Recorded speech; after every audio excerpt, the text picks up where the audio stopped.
Oh, So I'm you're mad that I said Spurs are gonna lose to Everton, aren't you? You're being spiteful. no, I just think that it'd be good for the league if Chelsea loses the game. Uh, Okay, fair enough. so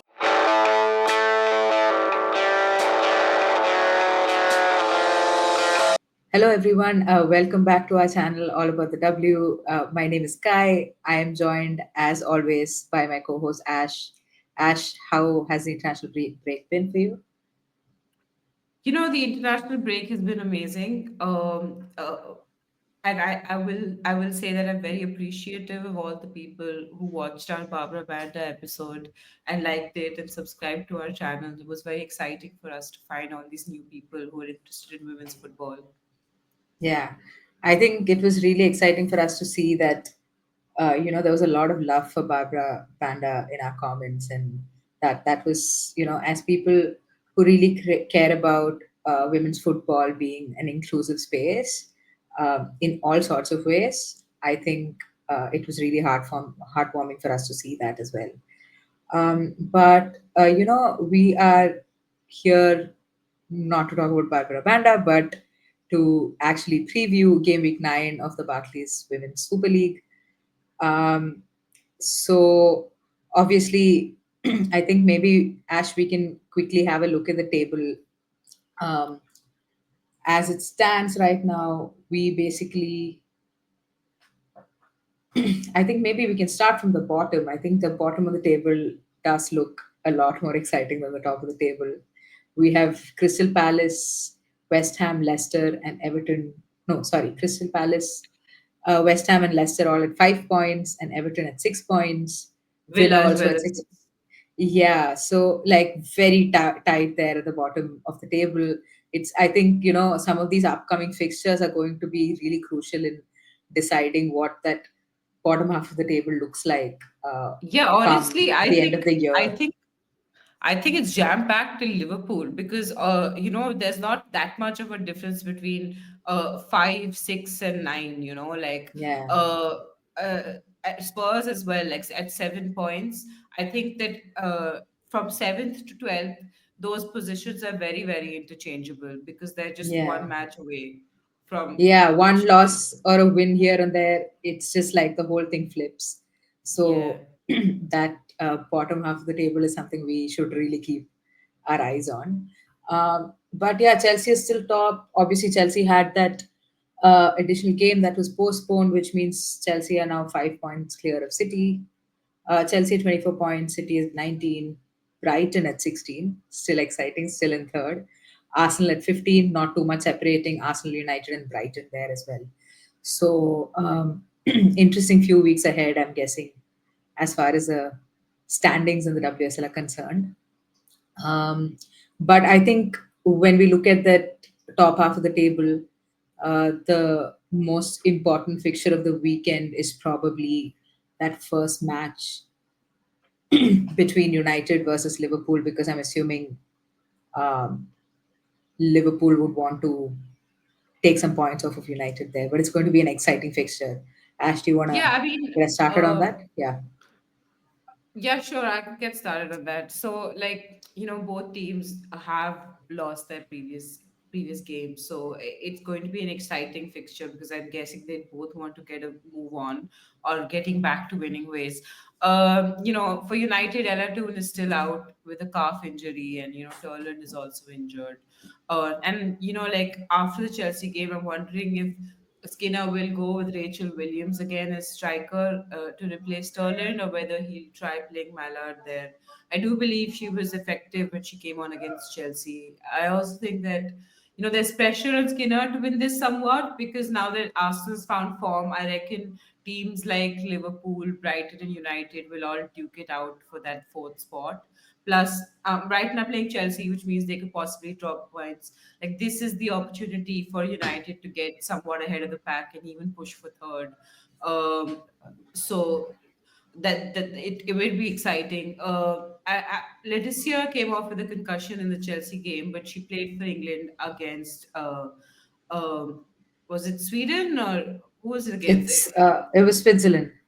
Switzerland, yes, yes. In Yes, the Switzerland. friendly, I knew it was a team, the country starting with S. Yeah, yeah, yeah. But Yeah, I mean, that match was a bit boring anyway, so I don't blame you for not watching. Yeah, I think as far as Liverpool are concerned, I was thinking about their performances in the last 2, 3 weeks, and Roman Haug has been a massive, massive miss for them.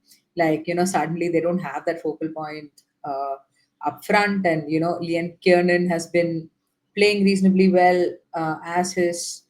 I mean, whenever Mia Enderby has come on, she's you know like she looks bright, but you can tell she's a bit raw. You can tell she's not really ready for the league yet, maybe.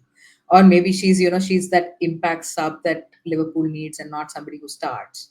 So yeah, I think Roman Haug has been like a big miss, and I'm assuming she'll still be out. Gemma Evans did not play. I think Gemma Evans was benched against Everton in the Merseyside derby. I do not know. I mean, she's still on the. She's basically. Uh, she was still on the bench in the League Cup game. I'm assuming, but we'll have to see how Matt Beard goes with that back three. yeah, yeah, for sure. So, when it comes to Liverpool, what do you think Matt Beard is thinking right now? Uh, I mean, I can't see him being super happy with the performances that they've had this season. I think what's different, something that stands out to me this season from the last, and they had a really good season last year. So for me, I think it's that Liverpool was taking points off of the top four teams, but their performance with the mid-table, bottom half of the table teams was very similar. So I feel like this time they have kind of regressed on both fronts in some ways. So I don't see him being particularly happy, but you know what they ended the block on a high. They had that big 6-1 win against Newcastle in the League Cup. So hopefully he'll get the chance to kind of regroup and figure out um, how to move forward. And they did the double over United last season. They won both the home and away games. So maybe that's a good enough motivation to kind of turn up and show that they can do it again. They're in it to compete, basically. Let's do a prediction before we move on for the United versus Liverpool game. What do you think the scoreline would look like?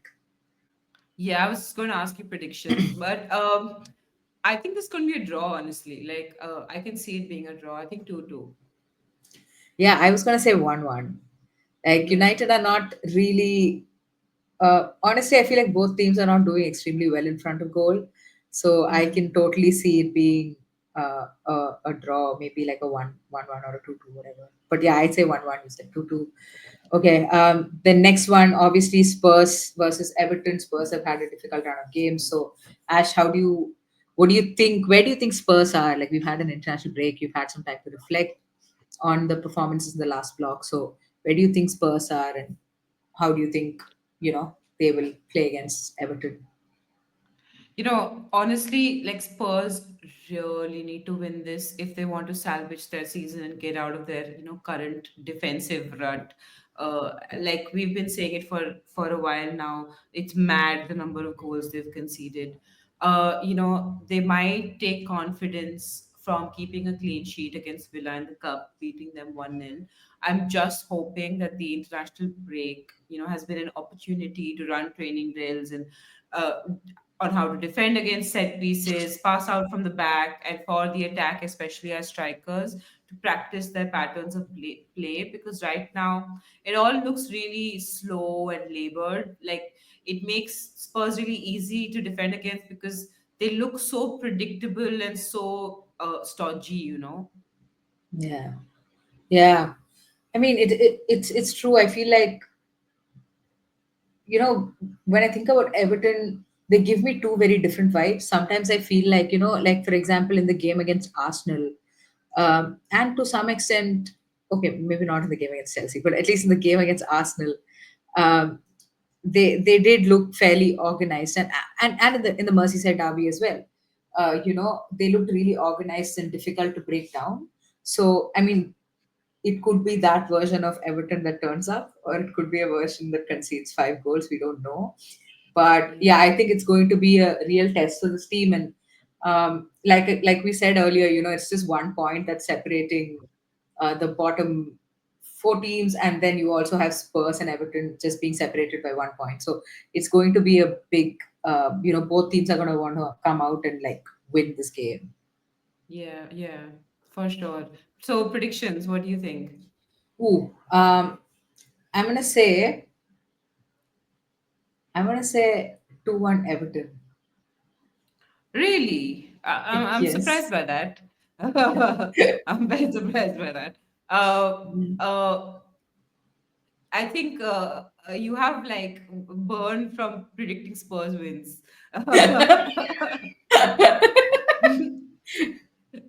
Oh But no. I reckon Spurs have enough to get past Everton. I'd say 2-1. Mm. I think we won't keep a clean sheet, but I think we'll get past them. Hopefully. Yeah, fair Um, enough. Coming on to the next game, which is City versus Leicester. Now, honestly, I don't think anyone's just like holding their heart for in an anticipation for this game. But what do you think? What do you think about this game? What do you think about City? I think it's going to be a fairly straightforward one for City. Like obviously, Hemp is still missing. I think this game would be like a good opportunity to for Gareth Taylor to figure out what that front three would look like, because I like, although like he is certain about the personnel at this point, because he is fully decided that he's benching Chloe Kelly, that she's not going to get a sniff, right? So it's going to Yeah. be Fowler, Fujino, and uh, Bunny Shaw. But yeah, how that front three works together, it's clearly seems like they need some time to gel together. So Yeah. is this probably a game for Taylor to figure out how that works, because obviously it's not a high pressure game. They should, with the quality that they have in their team, they should get past Leicester with considerable ease. Yeah. But what do you think from a Leicester perspective? Like, what are you looking forward to? Honestly, I think with Leicester, if they can keep up their like obviously City are the favorites to win, but if Leicester can keep up their defensive performance as they have throughout the season, I do think City will have a difficult time scoring. Like I anticipate like a horseshoe format where Hmm. Leicester sit in pretty deep, and Yeah. City are constantly coming at Leicester from the wings because Leicester make it too congested in the final third in the midfield.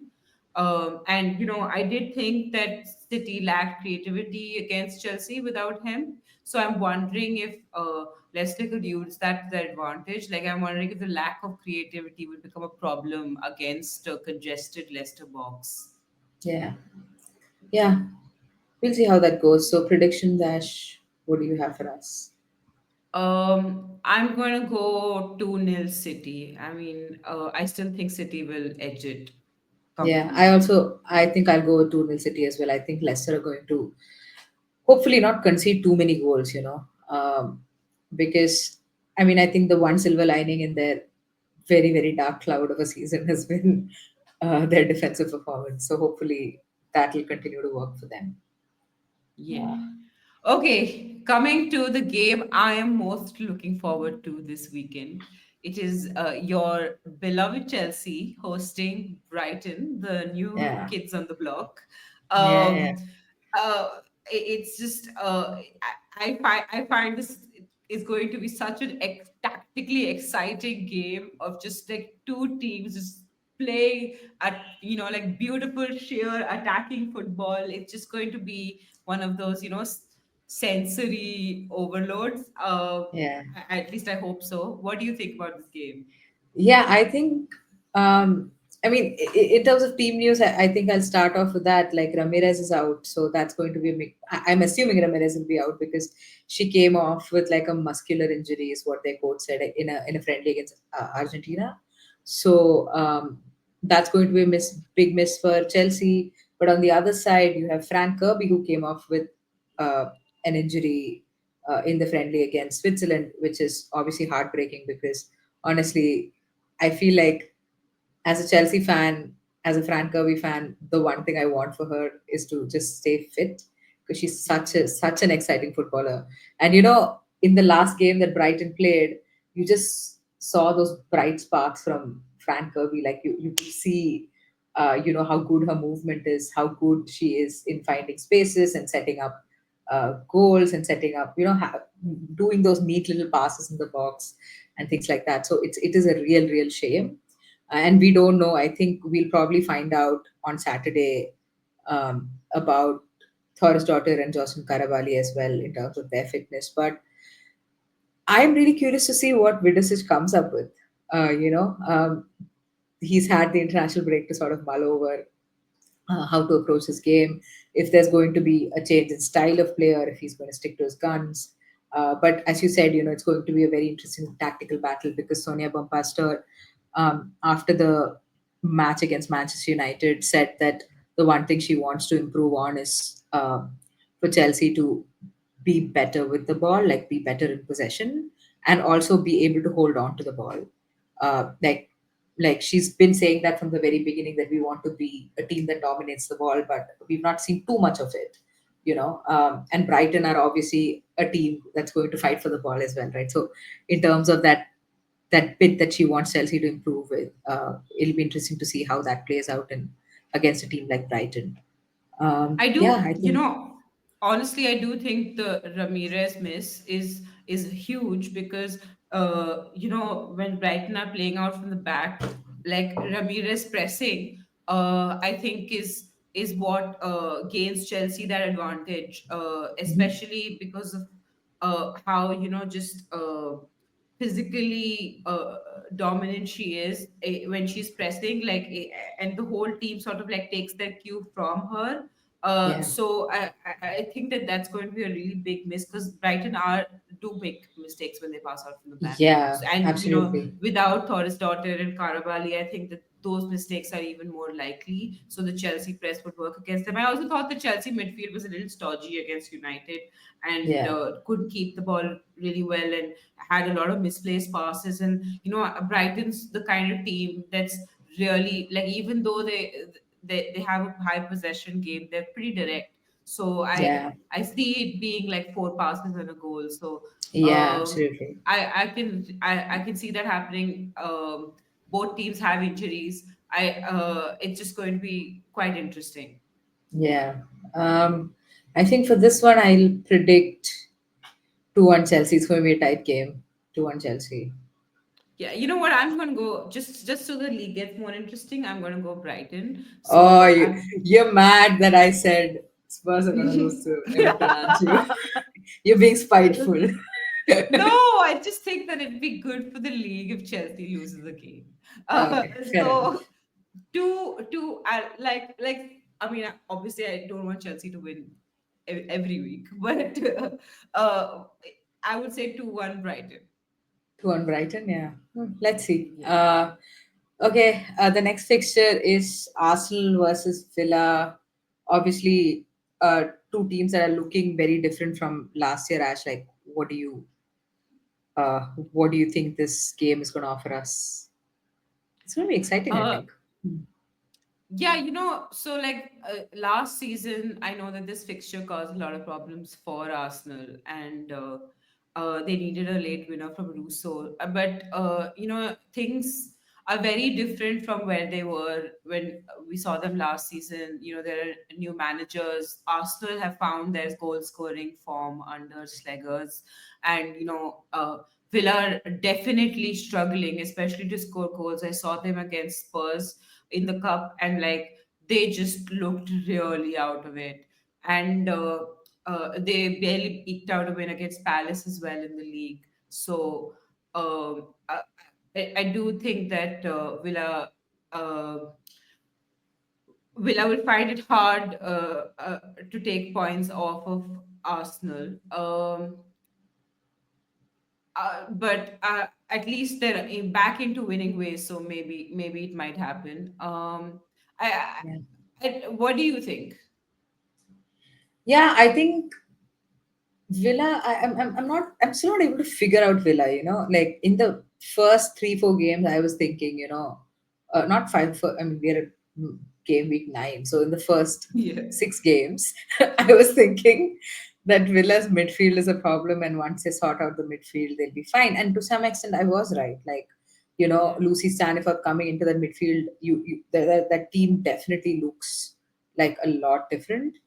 Yeah. Yeah. But Yeah. we saw that performance against Palace, and again, I think this is like a bit of a Spurs problem. Villa Yeah. um, go a goal up, couple of goals up, and they can't seem to hold on to that lead, and you can't switch off against a team like Arsenal. Yeah. They will punish you, and to some extent, I feel like this is a game that Arsenal will find it a bit easier because Villa don't really sit back. It's Yeah. easier to play through them, and that's kind of playing into Arsenal's hands a little bit. So, like, Villa need to have like a near perfect performance to, I think, Yeah. even get a draw. I do think Villa will sit back though. I feel like uh, uh I think that just for the sake of like pragmatism, uh, Rayan Skinner will probably have them sit back. Oh, Robert Dipper, Oh, sorry, apologies. not West Sorry. Ham. No, it's okay. It's okay. I'm Yeah, already that's on fine. West Ham. So Yes, let's just move on. predictions. Oh, prediction. Yes, I'm gonna say 2-0 Arsenal. 2-0 Arsenal. I'm gonna go 1-0 Arsenal. I think it'll be pretty close. I honestly Yeah. think that Villa just aren't going to score. Yeah, same. I also get that feeling. But since you're so eager to talk about Ryan Skinner, Ash, Yeah, let's yeah, yeah. talk about West Ham West versus Ham will get Palace. relegated. Skinner off. Both Skinners out. Yeah, all the uh, Skinners out. No, no yeah, Skinner WSL. in the WSL exactly. Yeah. Tell me, Ash, what do you really think? um, so Palace definitely has to win this. I think both teams are on the same points, but Palace have a much higher goal difference of -14. Thanks to that, welcome to the WSL decimation from Chelsea and Spurs. Yeah, So if they want to stay in the league, which I hope they do stay, they have to beat their competitors. So this game, like for me, this game is a 6 pointer for both teams, and I'd yeah, love to see West Ham get relegated. It would definitely make my day. Like to me, the three main London rivals. Like I know Palace is also a London team, but for me, it's always just been Chelsea, Arsenal, and West Ham. And Spurs are not as good as Chelsea and Arsenal, and that only leaves us to compete with West Ham. So yeah. So I think in this game, Katrina Gorey is going to be a big miss because yeah, she came off in that game against Brighton, and it looked pretty bad. So yeah, without Katrina Gorey, I always feel like West Ham look a tier below like yeah, most yeah, teams. They just don't look the same because she is that like almost like that engine that keeps that team going in some yeah, ways. yeah, yeah. And she's also the captain, so all of that's going to be really. It's going to be really interesting to see how this game plays out. I think I'm also all in on Palace on this, so I think I'm going to predict a 2-0 win for Palace. 2-0 Palace. You know what? I'm going to go 2-1 Palace. I do think West Ham will score. Um, but you are right about the Katrina Gauri thing. I think Rachel and Sophie from Girls on the Ball, they in our previous episode they pointed out that the problem with Katrina Gauri being their main player is that if she's out putting out fires in places that she's not supposed to be in on the pitch, then every place that she's on the pitch, supposed to be on the pitch, has a gap in it, Yeah. and that's also a problem. I think that they'll uh, without her, I think they'll really they look like a different team. I just hope Hmm. that they figure. I hope they don't figure it out, and I hope that they get Wow. relegated. Yeah. Yeah, I think that's just about it. But to everybody who's watching and listening, we just want to remind you that we haven't got all of the team news. because obviously we are recording on Friday and the press conferences happen on Saturday, so we'll maybe update a little bit on the comments and in our Twitter page and stuff like that. But yeah, just a reminder to everybody to subscribe to our channel. You know what, everyone, like we've almost hit 300, so like we're at 290, I think. So maybe help us hit that next checkpoint. I don't know what does one call it, milestone. Yes, Yeah, milestone. milestone. Yes. Thanks. See, this is how bad we are at YouTube. We don't even know what it's called when you cross something. Yes, yes, a milestone. So Yeah. please get us over the line there. That would be really cool. And of course, as always, we love hearing from you. So do leave those comments for us and tell us all about your predictions, your thoughts on the WSL, etc., etc. But we'll be back with you on Tuesday with our next episode. So until then, it's just bye from the both of us.